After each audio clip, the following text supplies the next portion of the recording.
Mas hinigpitan ang sistemang gagawin sa prosesyon ng pagoda sa Bocaue, Bulacan ngayong linggo. Baging ang pagoda ang gagamitin, pinatibay rin para maiwasan po ang trahedyang kumitil sa mahigit 200 tao noong 1993.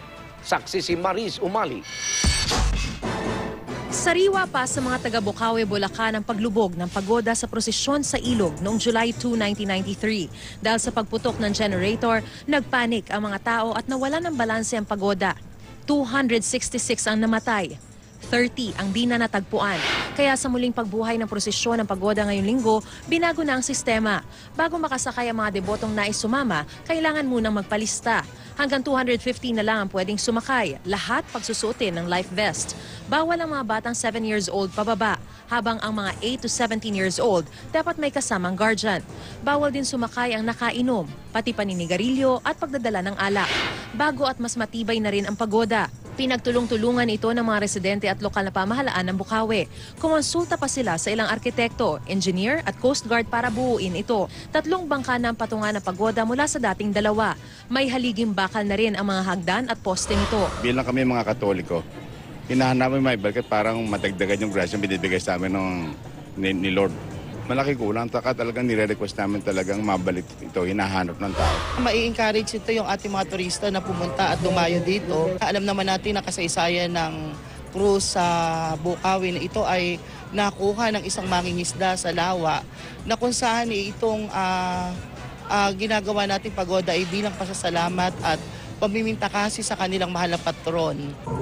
Narito po ako ngayon sa 3rd floor na aabot sa 45 talampakang pagoda na siyang paglalagyan ng mahal na po ng Cruz sa Wawa. Ipoprosesyon po yan dito sa kahabaan ng Bocaue River. Ang kwento kasi ng mga nakatatanda, noon daw 1800s, dito rin sa parehong ilog na ito, nakitang nagpalutang-lutang ang mahal na Cruz at mula noon ay siya nang nagsilbing protektor ng kanilang bayan. So makikita niyo po ay handang-handa na yung paglalagyan ng mahal na poon. Dito yan at meron ding allocation para sa 2 pang santo. Bukod sa mga imahen, tanging 2 tao lamang na magsisilbing tagabantay ang pahihintulutang manatili dito sa 3rd floor habang ibinuprosesyon ang mahal na poon. Sa pista sa linggo, mas maraming beses babiyahe ang pagoda. Mas mahaba na rin ang babaybayin nito at may sasabay na nasa 100 bangka. Talagang dito pinagdedebosyonan ang mahal na poon na naging mapaghimala at nakapagdulot sa amin ng mga biyaya.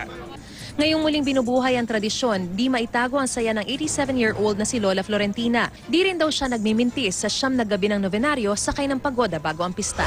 Ako'y masayang-masaya. Kaya ako naiiyak pa ako. Dahil nung lumubog ang pagoda, talaga naman kung makikita mo, napakalungkot. Ngayon, tignan mo naman, maliwalas na liwalas. Ito ang umpisa ng aming biyaya.